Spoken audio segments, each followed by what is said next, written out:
पालकत्वामध्ये किती व्हेरिएबल्स असतात ना. हो. की म्हणजे किती मुलं आहेत तुम्हाला, 1 आहे 2 आहे, की ह्यातलं काहीही एक जरी बदललं तरी अख्खं चित्र तुमचं बदल. PhD एंट्रन्स टेस्ट जेव्हा दिली तेव्हा त्यानंतर 15 दिवसांनी अनुश्री झाली. सो मी इतकं पोट घेऊन त्या बेंचमध्ये मी मावत सुद्धा नव्हते आणि परीक्षा दिली. आत्ताच्या पिढीला एकतरी चॉईस किती, एक्सपोजर आहे, निवडीची ताकद पण आपणच दिली आहे ती, पण आहे त्यांच्याकडे आणि ते ती वापरतात. तोवर आई वडील स्वतः हॅपी नाही आहेत, खुश नाही आहेत, तोवर ते मुलांनाही खुश नाही ठेवू शकत.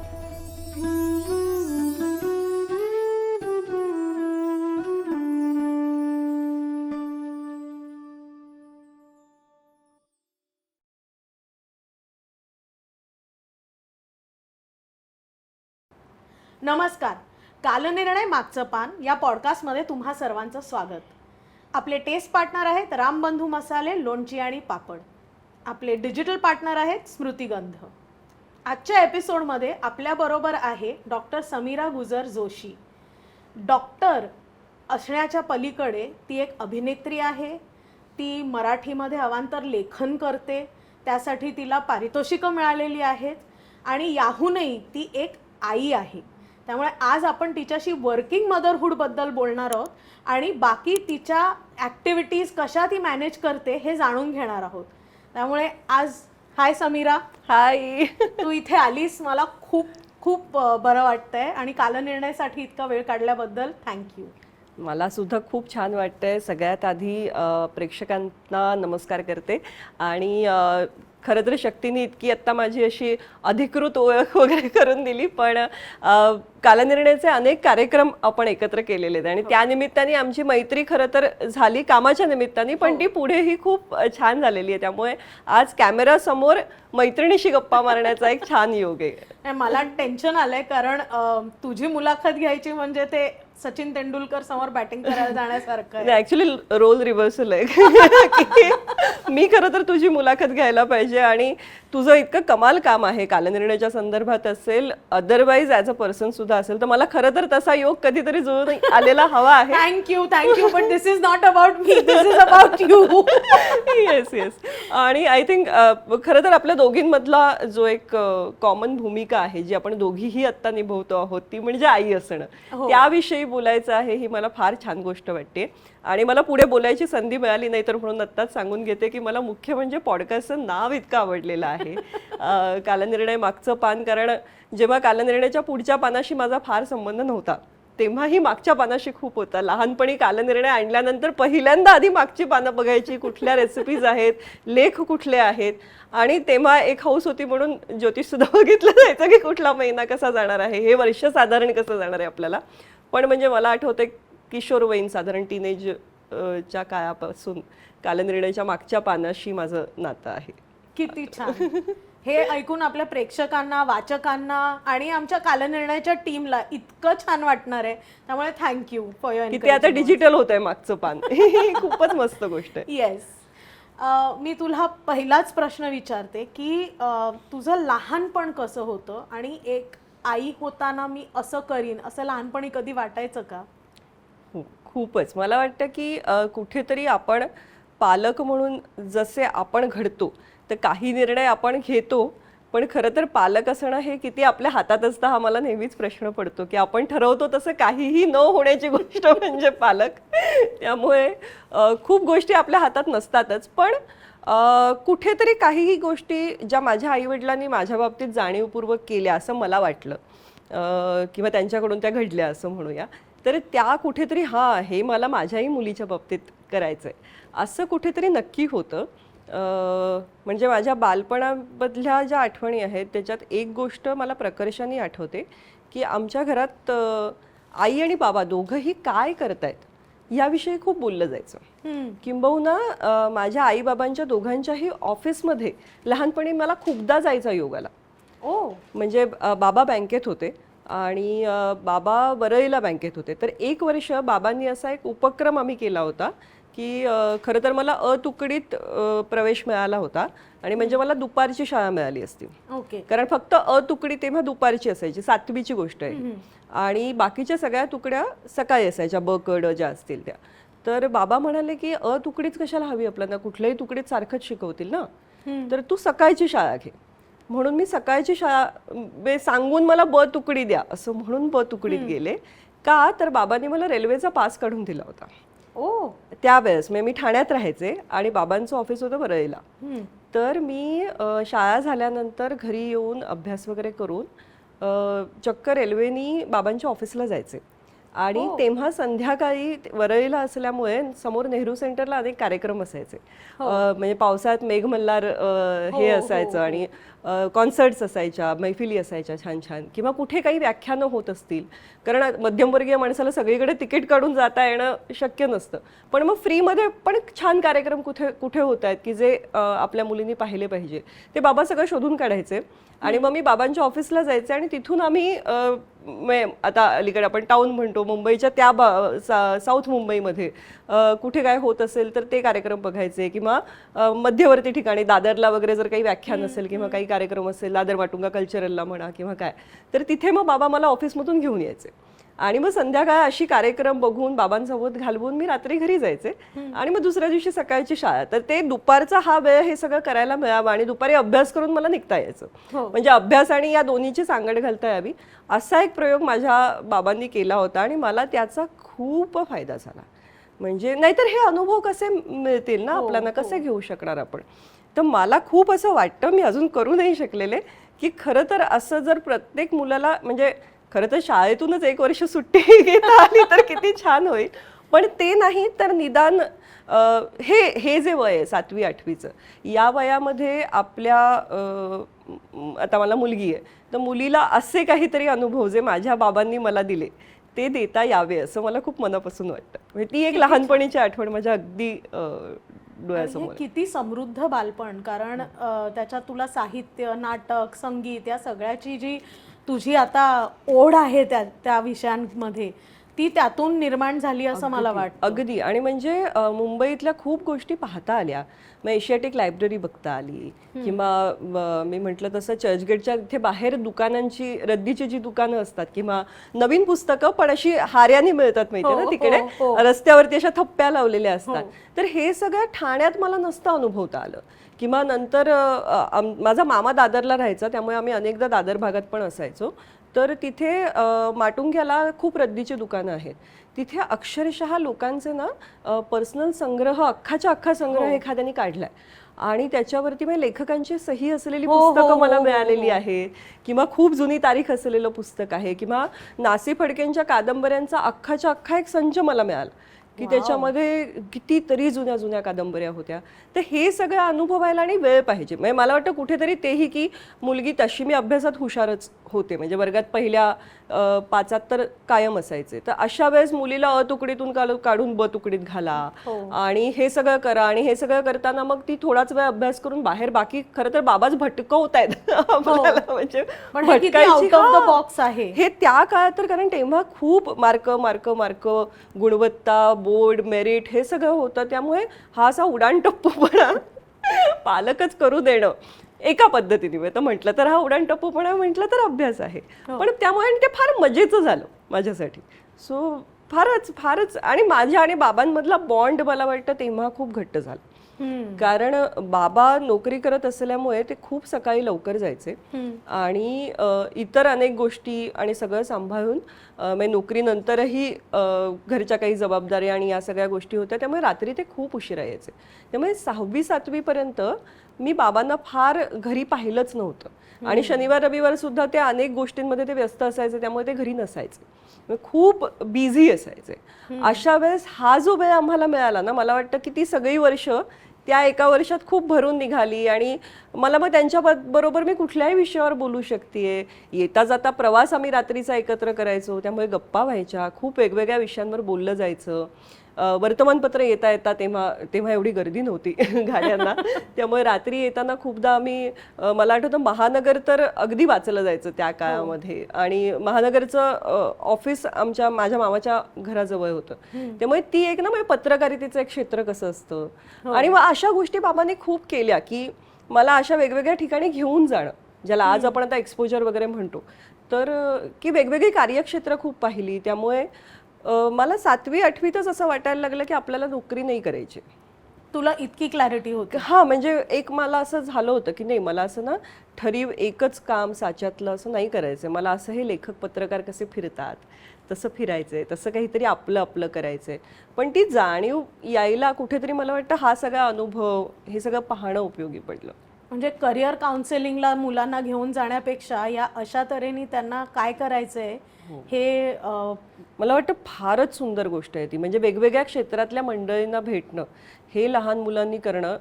त्याही दृष्टीने आणखीन एक अनुभव मला लहानपणीचा सांगायला आवडेल. मी एका संस्थेत होते. मुलांचीच संस्था होती. आमचे दिघे काका काकू म्हणून आहेत, त्यांची जिज्ञासा नावाची संस्था. जिद्द, ज्ञान आणि साहस असं ते 3 मिळून जिज्ञासा झालेलं. आणि त्यांनी त्यांच्या मुलीला, त्यांची मुलगी, म्हणजे पालकत्वाचा मला वाटतं हा तर इतका उत्तम नमुना आहे की आदर्श गोष्ट. त्यांची मुलगी एकुलती एक.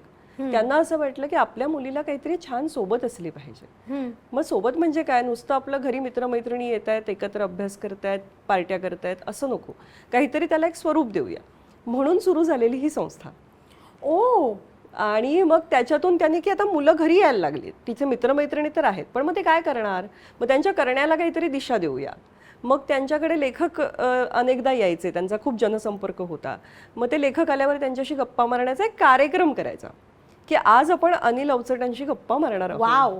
हो असं. आणि किंवा आता मग त्याच्यातून त्यांना कल्पना सुचली की या मुलांना आपण काहीतरी लिहायला लावूया. मग त्यातून आमचं मासिक सुरू झालं जिज्ञासा नावाचं. मग आम्ही सगळे पत्रकार होतो. वाव. आम्हाला बॅच मिळायचे आणि आम्ही ठाण्यात कुठलाही इव्हेंट असेल तो कव्हर करायला जायचो. मग पत्रकार कक्षात आम्ही पण मोठ्यांबरोबर असे गंभीरपणे बसून कार्यक्रम बघायचो. किती वर्षाची होतीस तेव्हा? हे सगळं करताना 7वी-8वी, 6वी-7वी-8वीच्या वर्षांमध्ये, टीनेज साधारण.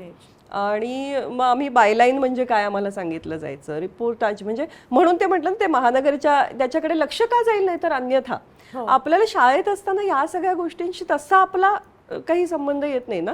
तर ही सगळी कार्यक्षेत्र तिथे त्या संस्थेनेही खूप मदत झाली मला.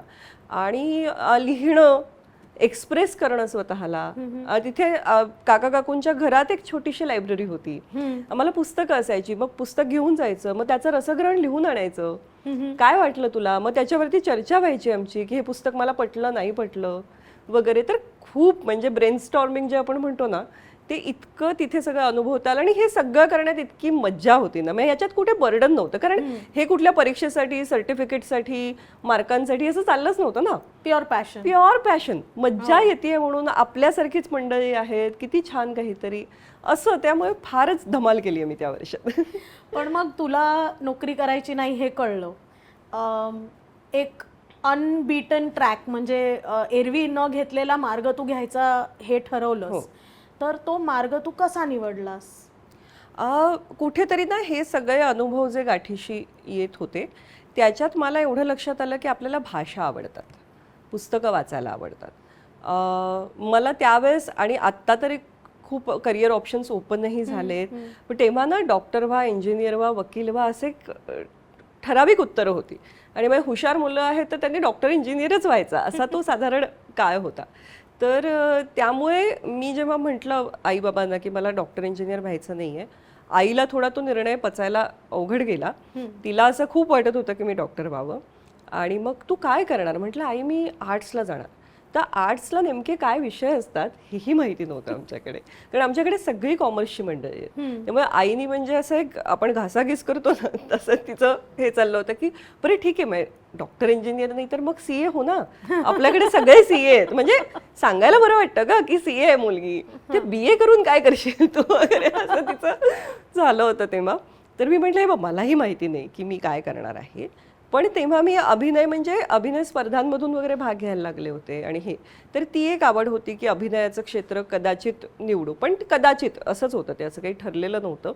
पत्रकारिता एक खुणावत होती, त्यामुळे असं वाटत होतं की कदाचित आपण लिहू, काहीतरी लेखक होऊ. बऱ्याच लोकांनी त्यावेळेस मला सांगितलं होतं की तुला भाषा आवडतात आणि बोलता येतं, मग तू वृत्तनिवेदिका हो.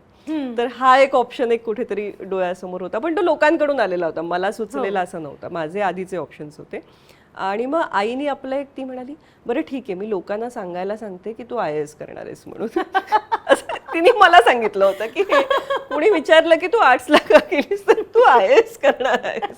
कारण मला वाटतं तेव्हा ते एक सोशल प्रेशर पण होतं ना हो, की मुलगी बऱ्यापैकी हुशार मुलगी, चांगले मार्क, माझं 1.5% बोर्ड हुकलं होतं, इतकं बऱ्यापैकी मार्क होते. मी जेव्हा आर्ट्सचा फॉर्म घ्यायला गेले तेव्हा त्यांनी मला सांगितलं इथे नाही, तुमची खिडकी तिकडे. तर म्हटलं कुठली? ते म्हणजे ती सायन्सची आहे. म्हटलं नाही, मला आर्ट्सलाच हवी ऍडमिशन, कारण 89 का काहीतरी असे पर्सेंटेज होते मला त्यावेळेस. तर आता ते आत्ताचे 96-97% वगैरेच्या पुढे काहीच नाही येते, हो, हो. पण तेव्हा 89% म्हणजे खूप होते. खूप होते. 89% हे चांगले मार्क. वॉक इन ऍडमिशन मिळाली. हो, म्हणजे मला आर्ट्सच्या ह्याच्यावरून कला शाखेतून काढलंच होतं त्यांनी की तू कशाला इथे, ती तिथली सायन्सची खिडकी वगैरे. तर त्यामुळे तो निर्णय खरंच वेगळा होता. तू म्हणालीस तसं चाकोरी बाहेरचा होता, पण तो घ्यायला कुठेतरी ना ही सगळी मंडळी पाहिली होती ना की ही पॅशनेटली किती काम करतात. आणि मी लेखक मंडळी ज्यांना भेटले होते, पत्रकारांना भेटले होते, कलाकार पाहिले होते खूप सारे, कारण एकांकिका स्पर्धा करत होते, त्यामधूनही ही सगळी मंडळी पाहिली होती. म्हणजे मंदार देवस्थळी त्यावेळेस त्यांच्याबरोबर मी एकांकिकेत काम केलं होतं. शर्वाणी पिल्ले होती, आमचे रामविजय परब म्हणून सर होते, ते पत्रकारही होते. तर त्यामुळे या सगळ्या गोष्टींमुळे ह्यांच्यासारखं काहीतरी करायचंय. आणि हे काही ऑफिसला बॅग उचलून जात नाहीत आणि इतक्या वाजता ऑफिस संपलं असं म्हणत नाहीत, तर आपणही नाही म्हणायचं, असं ते कुठेतरी झालं. आणि मग काही गोष्टी घडत गेल्या. म्हणजे मी ठरवलं नव्हतं, पण निवेदनाची संधी मला दूरदर्शनमधून आली. मग कॅमेरा फेस करायला लागले. ते करता करताच 12वीची परीक्षा झाल्यानंतर आभाय मायासाठी निवडले गेले. मग आभाय मायामुळे अभिनयाचे दरवाजे आपोआपच खुले झाले आणि हे दोन्ही पॅरलली चालू राहिलं. ते पॅरलली चालू राहिलं. हो, पण मग यात पालक म्हणून मार्क सगळे माझ्या आईबाबांना आहेत. की मी म्हटलं तसं की आईसाठी निर्णय अवघड होता, पण तिने तो स्वीकारला. त्याच्यात कुठेही मला या सगळ्यामध्ये कुठेही त्यांनी दडपण, प्रेशर किंवा हे कशाला, त्याच्यावरून काही घरात आदळआपट भांडाभांडी होती आहे वगैरे असं काहीही नव्हतं. हे खूप ना बोलून चर्चेने सॉल्व्ह करून झालं की अच्छा तुला असं वेगळं करायचंय, बरं करूया, मग काय करशील, पण मग असं झालं तर काय, तसं असं ते सगळं एक खुलं चित्र होतं. ओपन डिस्कशन होतं. त्यामुळे ते मला वाटतं फार महत्वाचं होतं. पण मला एक सांग की आपण जेव्हा मोठ्या झालो, आपण समवयीन आहोत ऑलमोस्ट, त्यावेळेला टीनेज लाईफ खूप वेगळं होतं आणि आता तुझी मुलगी टीनेजर होते, त्यामुळे ते टीनेज लाईफ खूपच वेगळं आहे, कारण सोशल मीडिया आहे.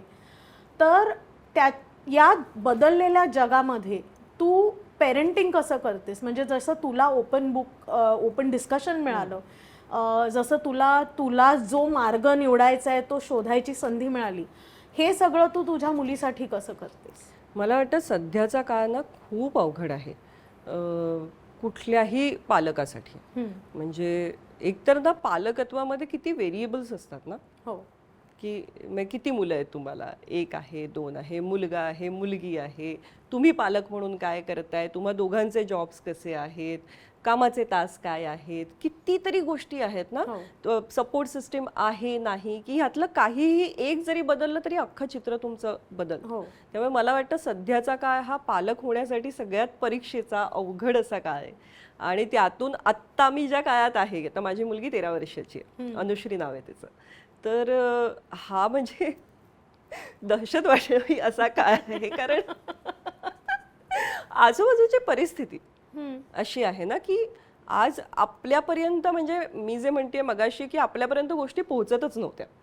आपण इतके असे झापड लावल्यासारखे 2 वेळा घालून शाळेत चाललोत, शाळा सुटली की घरी आलो, होमवर्क केला आणि झालं. काय किती आपल्या काळात तर खूप कमी काळ टीव्ही असायचा, 24 तासाचा टीव्ही नव्हता. संध्याकाळी काय 2-3 मालिका आपण बघत होतो आणि त्यातही घरात त्याच्यावरून पण खडाजंगी व्हायची की आज मिळणार आहे की बघायला की नाही वगैरे, असं सगळं होतं. ठराविक वार असायचे टीव्ही पाहायचे. हो, रविवारी एकच सिनेमा बघायला मिळणार दुपारी वगैरे, इतकं म्हणजे. आणि थिएटरमध्ये वर्षातून एकदा जायचो. अगदीच, म्हणजे खरेदी करण्याच्या ठराविक वेळा होत्या, बाहेर खाण्याला जाण्याचं प्रमाण किती कमी होतं. म्हणजे हॉटेलला जायचं ही लक्झरी होती तेव्हा, की किंवा घरी आईने इडली सांबार केलाय हे पण असं काय आज काय म्हणजे बेतच आहे वगैरे अशी. आणि आत्ताच्या पिढीला एकतरी चॉईस किती आहे, सगळ्या गोष्टी चॉईस आहे, त्यांना एक्सपोजर आहे, त्यांना सगळं माहिती आहे. बरं, आज त्यांना ना आपल्यापेक्षा जास्त निवडीची ताकद पण आपणच दिली आहे ती, पण आहे त्यांच्याकडे आणि ते ती वापरतात. आपल्याला विचारलं जरी असतं तरी आपण म्हटलं असतं नाही आई तू सांग, नाही बाबा तुम्ही सांगा. यांना कुठून आलं हे माहिती नाही, पण ते त्यांचा चॉईस घेऊन येतात आणि त्यांना तो स्पष्ट माहिती असतो की मला हे हवंय, मला हे नकोय. मी एक किस्सा सांगू? सांग ना. अगदी म्हणजे हा फार गमतीशीर किस्सा आहे, पण मला असं वाटतं की माझ्या लेकीला मी शिकवण्यापेक्षा मी तिच्याकडून खूप जास्त शिकते. तर पानिपत सिनेमा आला ना तेव्हाची गोष्ट. आम्ही पानिपत सिनेमा बघायला गेलो होतो आणि आपल्याला एक वाटतं ना आपण काय आदर्श पालक होण्याचे आपले प्रयत्न आणि काय आता मी तिला रियालिटी चेक देणार, एकतर मी तिला पानिपत सारखा सिनेमा दाखवणार म्हणजे ऐतिहासिक काहीतरी मी तिला शिकवणार वगैरे, असं एक माझं एक वेगळंच काहीतरी. आणि मी तिला घेऊन गेले आणि सिनेमाला इंटरव्हल झाला आणि पॉपकॉर्न घेऊया म्हणून आम्ही गेलो आणि एवढासा टब होता पॉपकॉर्नचा, तो 400 का 450 रुपयाला काहीतरी होता. तर मला असं वाटलं की नाही नाही हे फारच चैन झाली, ही एवढे पैसे वाया घालवायची काही गरज नाही. आणि पॉपकॉर्न काय मग निदान काहीतरी 250 रुपयाला समोसा होता. तर म्हटलं मग त्यापेक्षा 250 रुपयाचा समोसा इज बेटर चॉईस, निदान पोट तरी भरतं, हे कशाला वगैरे. तर मी आता तिथे जाऊन ऑर्डर दिल्यानंतर माझं लक्ष आलं आणि म्हटलं नाही नाही कॅन्सल करा. म्हटलं म्हणून हे नको घेऊया आपण समोसे घेऊया वगैरे. तर तिने असं माझ्याकडे बघितलं, तेव्हा ती काही बोलली नाही. मला असं वाटलं की मी कसा एक तिला धडा दिला की कसं आपण पैशात काटकसर करतो आणि हे ते झालं. सिनेमा झाला संपला. दुसऱ्या दिवशी दुपारी तिने मला बोलवलं, म्हणाली आई जरा बस ना, मला तुझ्याशी बोलायचं. म्हटलं हा काय गं? ते काल सिनेमाला तू पॉपकॉर्न घ्यायला नाही म्हटलंस. म्हटलं हो बघ तुला लक्षात आलं ना की कसं आपण पैसे जपून वापरायचे असतात. म्हटलं असं नाही करायचं. त्या पॉपकॉर्नची किंमत किती? म्हटलं 50 रुपयात मी तुला घरी याच्यापेक्षा जास्त पॉपकॉर्न बनवून देईन. ते ठीक आहे आई, पण सिनेमा बघणं ना एक एक्सपिरियन्स असतो, तेव्हा पॉपकॉर्न लागतात. तर आपल्याला जर पॉपकॉर्न परवडत नसतील ना तर आपण नाही जायचं थिएटरला सिनेमा.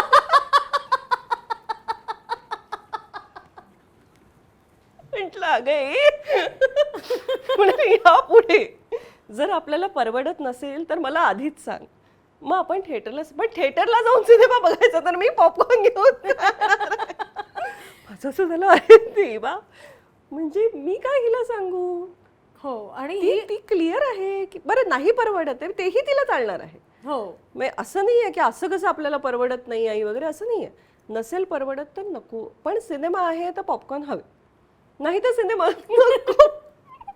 पण आपण अनुश्रीच्या बालपणी जाऊ. तू हे मला सांगतेस त्यावरनं मला लक्षात येत आहे की तू तिला अत्यंत ओपनली वाढवलेलं आहेस. ती तुझ्याशी चर्चा करते आणि आपल्या मनातलं तुला सांगू शकते, तेही टीनेज मध्ये जेव्हा मुलं बोलत नाहीत, विच इज अ मला वाटतं मुली असण्याचा एक थोडासा तो एक मुलगी असल्यामुळे कदाचित ते बॉन्डिंग सोपं झालं असेल असं मला वाटतं. कारण माहित नाही, मी म्हटलं तसं की मुलगी आणि मुलगा यातही किती फरक पडतो. हो, पण मी तुला आई म्हणून कॉम्प्लिमेंट देते. तू त्याला कारण नको शोधूस, तू कॉम्प्लिमेंट घे. Okay thank you. पण मला सांग की जेव्हा तू आई झालीस तेव्हा आपलं आयुष्य पूर्णपणे बदलतं आई झाल्यावर. म्हणजे किती म्हटलं तरी बाईचं पूर्णच आयुष्य बदलतं, पर्स्पेक्टिव्ह बदलतो.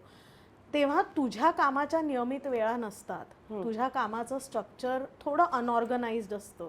याच्यामुळे तुला कॉम्प्रोमाइज करावा लागला किंवा निवडावं लागलं आई पण किंवा काम, बऱ्याच वेळा हे झालं असेल. तर त्याच्याशी तू डील कसं केलंस? मला वाटतं हा खूप महत्त्वाचा प्रश्न आहे आणि ना याविषयी आपल्याकडे बोललं नाही जात. काय होतं, बायोलॉजिकल क्लॉक ही तर एक गोष्ट आहेच, पण त्याचा एक बागुलबुवा खूप केला जातो की वेळेत झालं पाहिजे हा वगैरे, हे खूप सांगितलं जातं. पण म्हणजे नेमकं काय होणार आहे आपल्या आयुष्यात याच्याविषयी फार, आता मला तशी माझ्या घरी मला धाकटा भाऊ आहे, त्यामुळे मोठी बहीण वगैरे नसल्यामुळे आणि असं कोणी नातेवाईक फार आसपास, त्यामुळे मी कुणाचंच बाळंतपण पाहिलं नव्हतं. मला मुलांची खूप आवड होती. म्हणजे कुठल्याही लग्नात गेले किंवा अगदी हॉटेलला जरी गेले तर कुणाचं बाळ आहे तर मी घेऊन खेळत बसेन वगैरे, हे होतं. पण एक लहान मूल मोठं होणं म्हणजे काय असतं हे कधीच नाही पाहिलं, कारण माझा भाऊ मोठा झाला तेव्हा मीही लहान होते. त्यामुळे हा एक्सपिरियन्सच अजिबात नव्हता. आणि माझ्या एक डोक्यात होतं मात्र की आपल्याला 30-31च्या आसपास बाळ व्हावं. 29ला लग्न करताना त्यामुळे मला असं खात्रीने झालं होतं की आपल्याला वर्ष दीड वर्षात आपण विचार करणार आहोत नक्की, हे कुठेतरी डोक्यात होतं की आता आपण तयार आहोत. आणि मग त्यासाठी गॅप घ्यावा लागणार, ब्रेक घ्यावा लागणार, त्याची मानसिक तयारी मी करून ठेवली होती. आणि सुदैवाने मी खूप गोष्टी करत असल्यामुळे मला नेहमीच प्रश्न पडतो की कसं ठरवतात मुली हे. कारण खूप अवघड डिसिजन आहे हा. तुम्ही करिअरच्या अशा कुठल्या तरी पॉइंटला असता की जेव्हा थांबूया असं म्हणणं हे फार अवघड आहे. म्हणजे मला वाटतं मी नशीबवान होते की मला चॉईस होता. हो, इंदिरा नोई तर म्हणतातच की आपलं बायोलॉजिकल क्लॉक आणि करिअर क्लॉक हे क्लॅश होतं, कारण टीशी मध्ये तुम्ही आई होता आणि टीशी मध्येच तुम्ही प्रमोशन्स घेऊन पुढे जाण्याची either जाऊ संधी शकता. दिसत असते. आणि वर्कफोर्स मधनं कित्येक बायका आई झाल्यामुळे पाठी वळतात, कारण इन्फ्रास्ट्रक्चरच नाहीये नाही आपल्याकडे. अगदीच नाही. मी तेच म्हणते, या बाबतीत ना बोललं नाही गेलं असं मला वाटतं. म्हणजे माझ्या बाबतीत तरी मला असं झालं की हे मला कोणी सांगितलं नव्हतं. फक्त एवढंच झालं की माझ्या सुदैवाने मी ठरवलं होतं की प्रेग्नन्सीचे जे काही 9 महिने असतील तेव्हा मला अभ्यास करायचा आहे, आणि म्हणून तेव्हा PhD करायचं हे मी ठरवलं होतं. आणि that I could time it well. मला वेळा जुळवता आल्या त्या की मी माझी म्हणजे मी माझी PhD एंट्रन्स टेस्ट जेव्हा दिली तेव्हा त्यानंतर 15 दिवसांनी अनुश्री झाली. सो मी इतकं पोट घेऊन त्या बेंचमध्ये मी मावत सुद्धा नव्हते आणि परीक्षा दिली. म्हणजे तुझी अतिशय प्रोडक्टिव्ह प्रेग्नन्सी. हो, म्हणजे मला चिडवायचंय की तुला बाळ होईल ना ते पुस्तक घेऊन अभ्यास करत. तसं झालंय का? नाही, अजिबात आम्हाला अभ्यासाची आवड करते अजिबात. ही मेथ उलट तिला बहुतेक नॉशी आला असं की फार अभ्यास केला पोटात असताना, आता नाही करायचा. नाही, ती करते तिचा अभ्यास, पण अशी अभ्यासू वगैरे अशा याच्यात अजिबात नाही. आता ह्याच्यावरून मी घरी जाऊन ओरडा खाईन की असं का म्हणाली असेल. खरंच दहशतीत असतो. टीनेज असल्यावरती मला वाटतं ती दहशत आपोआप पालकांना जाणवते आताच्या काळात.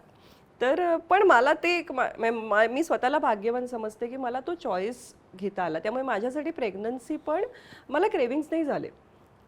याचं एक कारण मला असं वाटतं की मी इतकी ऑक्युपाईड होते मेंटली की कदाचित खूप जणींना असं होतं ना की सवय नसते. तू म्हणालीस तसं करिअर करत असता आणि अचानक तुम्ही एकदम थांबता आणि मग तो जो एक व्हॅक्युम जाणवतो, तर तो मला फारसा नाही जाणवला असं मला वाटतं. याचं कारण मला जे हवं होतं ते मी करत होते. त्यामुळे मी ते 9 महिने तिच्याहीसाठी गर्भसंस्कार आणि या सगळ्या गोष्टी मला जशा जमल्या, कारण त्याच्यासाठी वेळ काढता येत होता. मी घरात होते आणि पुन्हा मी माझ्या आवडीच्या गोष्टी, अभ्यासही माझ्या आवडीची गोष्ट आहे, त्यामुळे ती मी खूप एन्जॉय केली. तर त्या दृष्टीने मी स्वतःला नशीबवान समजते. आणि माझं मी म्हटलं तसं ते जे एक वेळापत्रक मला जुळवायचं होतं हे मला कुणी सांगितलं नाही, पण आजूबाजूच्या इतर मैत्रिणी, बाकीच्या मुली, बायका बघून माझ्या लक्षात आलं की अरे हे आपल्याला काहीतरी याचं करायला लागणार आहे, कारण आपण घरी थांबणार, मग आपण कंटाळणार, मग काय करायचं. तर मी असं ठरवलंच होतं की जेव्हा बाळ होईल तेव्हा आपण PhD करायची. आणि ती 6 वर्ष माझी 6 वर्ष PhD. पहिलं 1 वर्ष मी नाही काही केलं, कारण अनुश्री फारच लहान होती, तिला वेळ देणं गरजेचं होतं. पण ती साधारण 1.25 वर्षाची झाल्यानंतर मी माझ्या अभ्यासाला सुरुवात केली आणि 5 वर्ष पूर्णपणे मी तिलाही वेळ देऊ शकले आणि माझ्या आवडीची गोष्ट करू शकले. तर त्यामुळे मला वाटतं ती 5 वर्ष माझ्यासाठी फार छान गेली. आणि घरून चांगला सपोर्ट असल्यामुळे मी त्याही काळात निवेदनाचे कार्यक्रम अगदी ती 4 महिन्याची झाल्यापासून करू लागले. तर ते जे एक होतं ना की आपण आपलं काम मिस करतो. आता कलाकार असल्यामुळे लोकांसमोर जाण्याची पण तुम्हाला एक सवय झालेली असते, आणि त्याही ते तर आहेच तो भाग, पण अन्यथा सुद्धा मला वाटतं दुसरंही काही काम करत असाल तर तुम्हाला ते इतकं सवयीचं असतं की ते नाही करायला मिळालं तर तुम्हाला आतून काहीतरी एक रुखरुख वाटते, काहीतरी चुकल्यासारखं वाटतं. तर ते तुलनेने मला चांगलं मॅनेज करता आलं. पण हा पुन्हा म्हणजे माझ्या क्षेत्राचा आणि नशिबाचा भाग म्हणेन मी की I was lucky enough to manage that. पण मला वाटतं इतर मुलींसाठी मला फार असं वाटतं की कसं करत असतील या मुली. खूप अवघड आहे ग, फारच अवघड आहे. मला तरी वाटतं की सिन्स इन्फ्रास्ट्रक्चर आता बदलणार, कारण माझा हे माझं ऑब्झर्वेशन आहे की खूप बोंबाबोंब होते की आजकालच्या मुलींना मूल नकोय, आजकालच्या मुलींना करिअर जास्ती महत्वाचं आहे. तसं नाहीये. त्यांना मूल झालं तर त्यांचं करिअर टोटली ठप होताना माहितीये का, मालिका वगैरे आम्ही जेव्हा घेतो त्यात क्लॉज असतो. काय सांगते? हो, अनेकदा क्लॉज असतो की मी प्रेग्नंट होणार नाही. हे लीगल कसं असू शकतं? कारण तुम्ही जर मूलभूत अधिकारांवरती हे म्हणजे असं कसं शक्य आहे? हो, म्हणजे खूप मी नाही हा क्लॉज कधी साईन केलेला, पण हा मी पाहिलेला आहे लीड ॲक्ट्रेस आणि यांच्या बाबतीमध्ये की असा क्लॉज असणं, किंवा सध्या हा मुद्दा खूप चर्चेला येतो आहे. तर मी पुन्हा तेच म्हणेन की हे आत्तापर्यंत काय झालंय ना, व्यक्तिनिहाय चालू आहे. म्हणजे मला सगळ्यांनी खूप ॲडजस्ट केलं. मी नंदेश दादाच म्हणते, मी नंदेश विठ्ठल उमप, ख्यातनाम गायक. आमचं लोकशाहीर विठ्ठल उमप थिएटर्स म्हणून संस्था आहे, ज्याच्या माध्यमातून आम्ही अनेक कार्यक्रम करतो. मी मराठी सारखा कार्यक्रम करतो, काही इतरही अनेक कार्यक्रम. तर मी 4 महिन्याची अनुश्री असल्यापासून कामाला परत सुरुवात केली. ह्याचं कारण मला माहिती होतं की दादा मला ऍडजस्ट करणार आहे. ते नातं एक व्यावसायिक नातं न राहता त्याच्या पलीकडे जेव्हा नातं गेलेलं असतं की तिच्यासाठी तो मामा आहे. म्हणजे अनुश्री अगदी लहान होती तेव्हा मी मराठीच्या कार्यक्रमांमध्ये ती परकर पोलकं घालून सहभागी पण व्हायची मासमध्ये. म्हणजे ते मराठी संस्कृतीचाच कार्यक्रम असल्यामुळे ती एका झोपडीत कुठेतरी बसली आहे, कुठेतरी नाचालाच जाऊन त्याच्यामध्ये त्या मिरवणुकीत नाचतीये वगैरे. किती छान आहे. पण मी पुन्हा म्हणेन की असं सगळ्यांना नाही ना मिळू शकत की माझं मूल माझ्या बरोबर आहे काम करताना. हा एका आईला केवढा दिलासा आहे की मी तिला बरोबर घेऊन जाऊ शकते. म्हणजे ती लहान असेपर्यंत मला ही मुभा होती. नंतर अर्थात शाळा वगैरे सुरू होते, मग ते काही होऊ शकत नाही, त्याची गरजही राहत नाही. पण मी तिला ब्रेस्टफीड करत असताना जर असं काही हे आलं तर आमच्याकडे एक प्लॅन ऑफ ऍक्शन तयार असायचा की जर समजा अनुश्री रडायला लागली आणि मला पटकन स्टेजवर नाही जाता आलं तर सुद्धाची व्यवस्था करून ठेवलेली होती. So this is hats off to Nandesh dada की ही डिड इट. यातनं मला एक उमगतंय की तुम्ही जर बायकांसाठी एक इन्फ्रास्ट्रक्चर आणि सपोर्ट सिस्टीम कामात बिल्ड केलीत तर स्त्रिया वर्कफोर्समधनं ड्रॉपआउट होणार नाही. अगदीच होणार नाहीत. म्हणजे मला वाटतं की जिथे काम करते आहे एखादी महिला, म्हणजे आपण कॉर्पोरेट क्षेत्र घेऊया किंवा जिथे डेस्क जॉब करणार आहे, फिरतीचा जॉब हा पुन्हा आणखीन एक वेगळीच गोष्ट आहे, पण किमान जिथे डेस्क जॉब आहे तिथे तरी पाळणाघर जवळ असणं अशा पद्धतीचे, कारण प्रत्येकीला घरातून सपोर्ट असेलच असं नाहीये. तर त्यामुळे मला वाटतं हे इन्फ्रास्ट्रक्चर डेव्हलप होण्याची खूपच गरज आहे. किंवा मला काहीतरी त्याच्यामध्ये एक सवलत मिळणं. आणि त्याला आत्ता मी म्हटलं तसं नाही मिळत आहेत का, मिळतात, नाही असं नाही. ज्या ज्या मुली, आता मी कविता ताईची प्रेग्नन्सी बघितली होती, कविता लाड, की जिने अख्खं 4 दिवस सासूचे, तिच्या 2 प्रेग्नन्सीज त्यामध्ये झाल्या. 11 वर्ष मालिका चालते आणि ती हिरोईन तुम्हाला कधीही गायब झालेली दिसत नाही, कारण ते तितकं छान मॅनेज करतात. सो पॉसिबल नाही आहे का, आहे, पण त्याच्यासाठी इच्छाशक्ती पाहिजे. आणि आता मी म्हटलं तसं आता ते व्यक्तिनिहाय चालू आहे. मी ज्यांच्या बरोबर काम केलं त्या सगळ्यांना मी जाहीरपणे यासाठी आभार व्यक्त करेन, कारण मला त्यांनी खूप समजून घेतलं. जेव्हा अशा पद्धतीचा सपोर्ट, म्हणजे कधी मला गरज लागली तर मी अनुश्रीला सेटवर घेऊन गेली आहे, ती दिवसभर तिथे थांबले तर कोणी विचारलं नाही की हिला कशाला घेऊन आली आहेस, हिचं काय, म्हणजे किंवा त्याचा माझ्या कामावर परिणाम होतोय का वगैरे. अर्थातच आपण या सगळ्याच गोष्टी सांभाळत असतो, पण ह्याला खूप छान सपोर्ट मिळाला, त्याला खूप पोषक वातावरण मिळालं. तर मला असं वाटतं की नक्कीच, आणि मातृत्व ही किती गोड गोष्ट आहे. कुठेतरी मला वाटतं सोशल पेरेंटिंग ही पण गरजेची गोष्ट आहे ना. आपण सगळेच त्या बाळाचे पालक असतो, ही उद्याची पिढी आहे. ऍब्सोल्युटली. इनफॅक्ट अमेरिकेत तर बऱ्याचशा संस्थांना एक टेड स्पीकर आहेत, त्यांचं नाव मला आता आठवत नाही, पण त्या म्हणतात की तुम्ही मातांमध्ये जेव्हा इन्व्हेस्ट करता, त्यांना वेळ देता, त्यांना फ्लेक्झिबल आवर्स देता, तेव्हा तुम्ही पुढच्या पिढीमध्ये इन्व्हेस्ट करताय. कारण आई जर बाळाजवळ असेल तर त्याचं संगोपन व्यवस्थित होतं. त्यामुळे तू म्हणतेस ते अतिशय बरोबर. आणि हे आपल्या लहानपणी व्हायचं. आजूबाजूच्या मावश्या, काक्या, सगळ्या आज्या, मुलांची चिंता नव्हती. मुलं छान वाढत होती, कारण एकतर बऱ्याच ठिकाणी एकत्र कुटुंब पद्धती होती, ती नसेल तर चाळी होत्या की जिथे मुलं एकत्र वाढत होती. म्हणजे आता मला हसू येते सांगताना, पण मी 1 वर्ष अनुश्रीला पाळणाघरात पाठवलंय. का तर तिच्या शाळेतून असं मला सांगण्यात आलं की ती खूप मोठ्या माणसांमध्ये राहते का. म्हटलं हो, आमच्या घरात सगळेच मोठे आहेत. आणि त्यावेळेस आमच्या इमारतीतही कोणी लहान मूल नव्हतं, आजूबाजूला कोणी लहान मूल नव्हतं. तर ते म्हणाले नाही, मग ती खूप मोठ्यांसारखं बोलते. तर नाही, चांगली गोष्ट. पण त्यांचं म्हणणं की एक शेवटी तुम्हाला एक शेअरिंगची पण गरज असते तुमच्या वयाच्या. म्हणजे काय व्हायचं, आमच्या घरात खूप सदस्य असल्यामुळे, आणि त्यात काही म्हणजे माझ्याबरोबर माझ्या सासूबाईंचे आई बाबा पण राहत होते त्या काळात. तर त्यामुळे ना आमच्यात चर्चा सतत व्हायची ना की त्यांच्याबरोबर कोण आहे का, मग तू जाणार आहेस वगैरे. तर अनुश्री अनेकदा म्हणायची मग मी थांबते त्यांच्याबरोबर वगैरे. तर हे एका बाजूला चांगलं आहे, जबाबदारीची जाणीव. पण त्याच्यामध्ये तिचं बालपण कुठेतरी हरवतंय का? मग तिने भांडलं पण पाहिजे ना. हो. ते ते ते वय असतं. तर आमच्या बरोबर कसे भांडणार ते? आम्ही सगळेच मोठे. हम्म. मग घरात चॉकलेट जरी आला तरी ते सगळ्यांबरोबर छान वाटून ती शेअर करायची. म्हणजे त्याच्यावरून कळलं ना मला जे हो, म्हणायचंय मला कळलं. की लहान मुलांनी लहान मुलांसारखं राहणं. तर म्हणून काहीही कारण नसताना तिला घरात सांभाळायला खूप माणसं असताना तिला आम्ही कंपल्सरी पाळणा घरात घातला. का तर 1 वर्ष तो एक्सरसाइज आम्ही केला की तिला जरा तिच्या वयाच्या मुलांबरोबर राहू दे. ते कसं बोलतात म्हणजे ते आपण कॉपी नाही करू शकत ना. नाही. कितीही आपण म्हटलं की आपण मुलात मूल होऊन खेळूया तरी सुद्धा ते नाहीच होणार तसं. हो. आणि ती खुश होती तिकडे. छान. आणि ते काही तासांसाठीच मी तिला पाठवत होते. पण तिकडे मग एक डॉल हाऊस होतं. मग ते सगळं त्यांच्याबरोबर खेळणं, मग तिला मैत्रिणी झाल्या. कारण इतरांशी कसं इंटरॅक्ट करावं ह्याचं पण तुम्हाला कुठेतरी एक्सपोजर मिळालं पाहिजे. आणि हे महत्वाचं आहे कारण बऱ्याचशा आयांना ज्यांना नोकरी करायला बाहेर जायचं असतं त्यांना गिल्ट वाटतो पाळणा घरात मूल ठेवल्याचा. तर तू हे जे सांगतेस हे महत्वाचं आहे की त्या बाळाचं सोशल स्किल डेव्हलपमेंट हे पाळणा घरात होतं त्यामुळे गिल्ट वाटू देऊ नका. नको. मला तर इनफॅक्ट असं वाटतं की खरं तर आपल्या शाळांनी पण याची दखल घेतली पाहिजे ना. की आज जर वर्किंग पेरेंट्स आहेत, दोघेही पालकांना काम करावं लागणार आहे, तर आपल्याकडे अधिक प्रमाणात डे स्कूल्स असल्या पाहिजेत की जिथे मुलं जास्त वेळ शाळा आणि सगळ्या ऍक्टिव्हिटीज अंडर वन रूफ मिळाल्या. कारण अनेकदा ना मी पाहिलंय, मी स्वतःही हा प्रश्न फेस केलाय, पण मला सुदैवानी सपोर्ट सिस्टम खूप स्ट्रॉंग होती त्यामुळे हे प्रश्न माझ्यासाठी फार तीव्र नव्हते.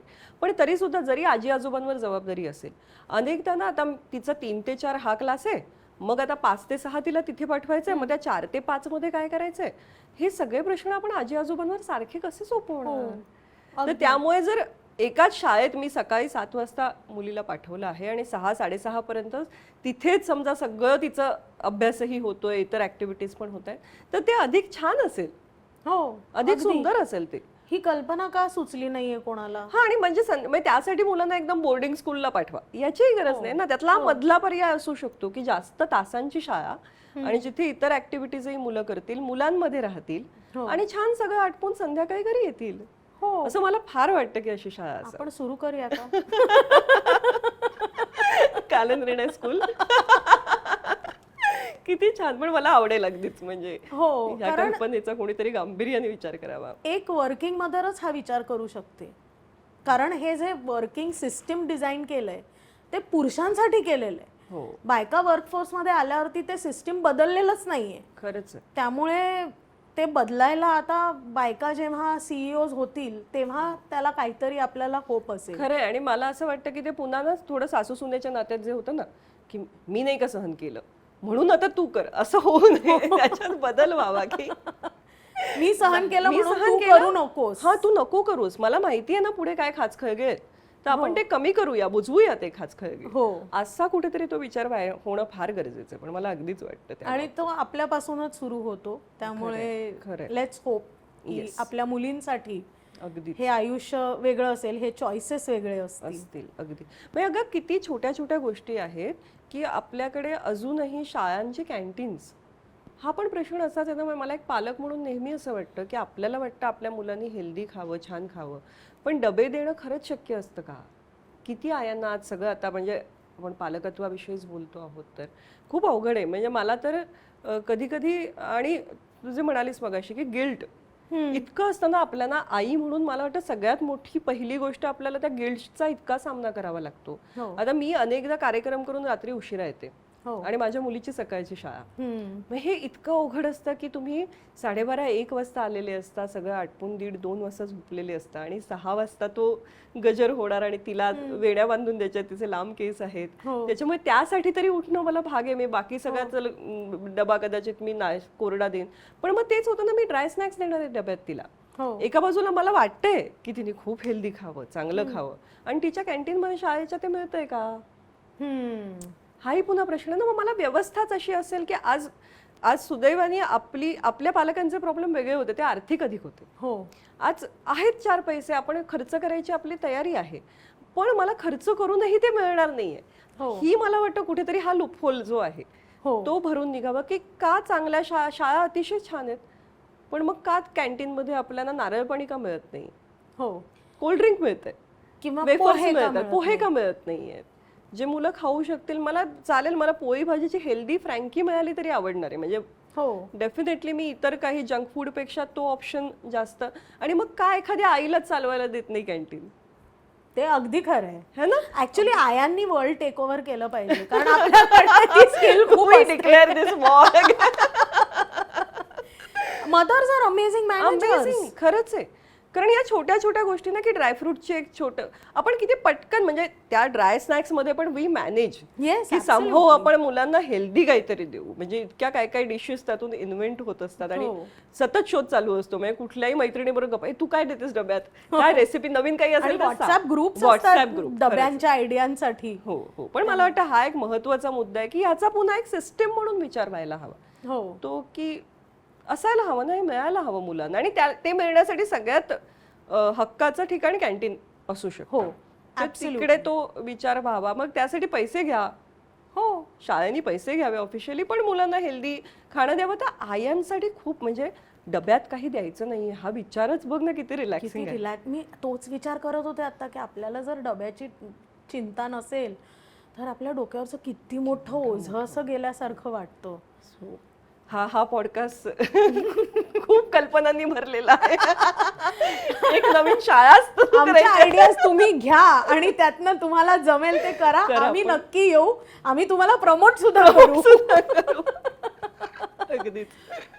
पण आता आपण व्हॉट्सअप बद्दल बोललो. तू एक सेलिब्रिटी आहेस, तुझं पब्लिक लाईफ आहे आणि तुझं प्रायव्हेट लाईफ आहे. सोशल मीडियाचा काळ आहे, तुझी मुलगी टीनेजर आहे, त्यांना सोशल मीडियाबद्दल एक अट्रॅक्शन असतं. आणि त्यात पब्लिक आणि प्रायव्हेट लाईफ ह्याच्यामध्ये जे आपण डिफरन्शिएट करतो ती करायची अबिलिटी त्यांच्यात नसते. हे तू कसं मॅनेज करतेस अनुश्रीच्या बाबतीत? हो, सुदैवाने एकतर ना मला वाटतं की आपण मराठी माणसं ही अशी काय म्हणतो, कलाकारांना सुद्धा उगाच फार डोक्यावर चढवून नाही ठेवत. कौतुक असतंच, निश्चितपणे असतं. आणि ते अनुश्रीला फार लहानपणापासून जाणवायला लागलं. कारण मी म्हटलं तसं की ती माझ्या कार्यक्रमांना वगैरे फार आधीपासून येत होती. त्यामुळे आईला लोक ओळखतात, आईबरोबर फोटो काढतात, सही घेतात, हे सगळं तिने पाहिलेलं होतं. ते कुठेतरी मला वाटतं फार लहानपणापासून पाहिल्यामुळे थोडंसं नॉर्मलाइज सुद्धा झालं असेल. आणि मला फार स्वतःलाच खरं तर प्रश्न पडत होता अनेकदा की तिच्याबरोबरच्या काही मुमेंट सोशल मीडियावरती शेअर कराव्या की करू नये. तर मी बराच काळ स्वतःचा तो मोह आवरून धरला. आणि जेव्हा मला असं वाटलं की आता ती बऱ्यापैकी मोठी आहे, तिला या सगळ्याची हे सवय आहे. आणि दुसरी गोष्ट, याच्यावरती काय कमेंट्स येतील हेही तुम्हाला अनेकदा माहिती नसतं. मला वाटतं त्याची एक भीती कुठल्याही पालकाला वाटत असते की उद्या माझ्या मुलामुलीविषयी काही वेडावाकडं कोणी बोलू नये. आणि म्हणजे माफक अपेक्षा आहे ती त्याच्यामध्ये. तर त्यामुळे मी नाही फार तिच्याविषयी शेअर करत गोष्टी. पण तिला एक वय असं असतंच ना की आईबरोबर रील करावं असं वाटतंय काहीतरी किंवा असं. तर अशा काही ओकेजनल गोष्टी, किंवा आम्ही अनेकदा फिरायला जातो बाहेर एकत्र. कारण मला वेळ तिला कमी देता येतो निश्चितपणे. कामाचा सगळा आताचा म्हणजे तो जेव्हा पहिली 5-6 वर्ष मी छान देऊ शकले वेळ, पण जेव्हा मी प्रत्यक्ष कामाला सुरुवात केली त्याही विषयी मला एक गंमत सांगायला आवडेल. की एकदा असं झालं की अनुश्री टीव्ही पाहत होती आणि तिने मला विचारलं, आई या चॅनलवरती तू एक मालिका करत होतीस ना? म्हटलं अगं एक नाही 2-3 मालिका केल्यात मी या चॅनल. मग आता का नाही करत? म्हटलं अगं दैनंदिन मालिका करायची तर खूप वेळ द्यायला लागतो, तर तेवढा वेळ मला काढतो. किती वेळ द्यायला लागतो? मग मी तिला सगळं समजावलं की कसं असतं शूटिंग, किती हे. ती मला म्हणाली मग मला असं वाटतं की मला आवडेल तुला तिथे बघायला. आणि मला असं तो असं एक अचानक ट्यूबलाईट अशी आपली पेटते ना, असं दिवे पेटले माझ्या मनात. म्हटलं खरंच? म्हणजे हो. आणि बघ ना, मी इतके तास तर मी ह्याच्यात जाते, शाळेत जाते, इतके तास मी क्लासला जाते, हे असं मग होऊ शकतं आई मॅनेज, असं तिनेच मला सांगितलं. आणि त्यावेळेस मी विचार केला की अच्छा, मग मी कार्यक्रम करत होते निवेदनाचे वगैरे, पण फुलफ्लेज आपण पुन्हा एकदा अभिनयाकडे वळावं का, हा विचार तिच्याकडून आला. वाव, म्हणजे यात लिटरली तुमचं रोल रिव्हर्सल आहे. हो हो, अगदीच. आणि मला ते फार खास वाटलं की she was able to analyse it, accept it, की हे तू करू शकशील आई. आणि मग तरी सुद्धा मी थोडी हळूहळू सुरुवात केली. म्हटलं बघ जमतंय का, झेपतंय का. तर छान तिने मॅनेज करण्याची तयारी दाखवली आणि त्यातून ते सुरू झालं. पण त्यामुळे ते सोशल मीडियाचं जे आपण म्हणत होतो तर ती धास्ती मला खरं तर पालक म्हणून आत्ताही वाटते की काय नेमकं शेअर करावं काय करू नये. आणि पण मला एक मात्र फार छान वाटतं की अनेक लोकांना आमच्या रील्स आवडतात एकत्र आणि खूप त्याविषयीच्या पॉझिटिव्हच कमेंट्स इट्स अडोरेबल. हा ऍक्च्युली तुझं इंस्टाग्राम खूप पॉझिटिव्ह आहे, ते लिमिटेड तू ठेवलेलं आहेस, म्हणजे तू कामाच्याच गोष्टी जास्त सहसा मी तसंही प्रायव्हेट लाईफ फार शेअर तुझे करत फॉलोअर्स नेहमी प्रशंसा करत असतात. They are very appreciative, so that's very good to see. Touch wood. नाही, माझा प्रयत्न हाच आहे की एक कलाकार म्हणूनही आपण एक काहीतरी भूमिका स्वीकारलेली असते ना, तर मला असं वाटतं की पॉझिटिव्हिटी देणं, सकारात्मक काहीतरी देण्याचा प्रयत्न करणं हा भूमिका असतील, कदाचित एखादी भूमिका नकारात्मक आली तर मला नक्की आवडेल ती करायलाही, सहसा नाही आहेत माझ्याकडे. पण ती पॉझिटिव्हिटी कुठेतरी एक कलाकार म्हणून आपण निदान सोशल मीडियाच्या माध्यमातून जितकी देता येईल तेवढा देण्याचा प्रयत्न करावा आणि त्यामुळेच तशा पद्धतीचा प्रतिसादही येत असेल.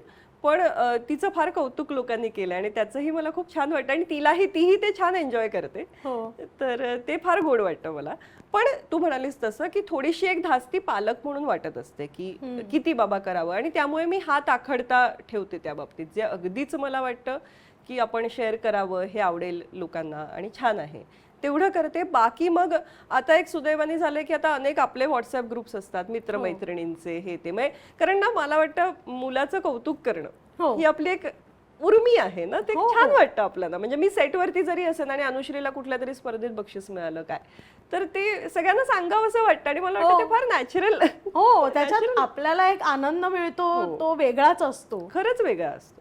तर त्यामुळे ते मग ती जी हौस आहे ती थोडीशी एरवी जास्त शेअरिंग मग व्हॉट्सअप ग्रुप्समध्ये होतं की जिथे आपलीच मंडळी आहेत आणि असं सगळं. समीरा बरोबरच्या गप्पा छान रंगल्या आहेत, पण तुर्तास इथेच थांबूया. पुढच्या एपिसोडमध्ये या गप्पांचा पुढचा टप्पा आपण साधूच. पण तोपर्यंत लाईक, शेअर, सबस्क्राईब ही गणित तर तुम्हाला माहीतच आहे, पण तरीसुद्धा तुम्हाला एपिसोड कसा वाटला, आतापर्यंतच्या गप्पा कशा वाटल्या हे कॉमेंट करून नक्की कळवा. आमचे टेस्ट पार्टनर आहेत रामबंधू मसाले, लोणची आणि पापड.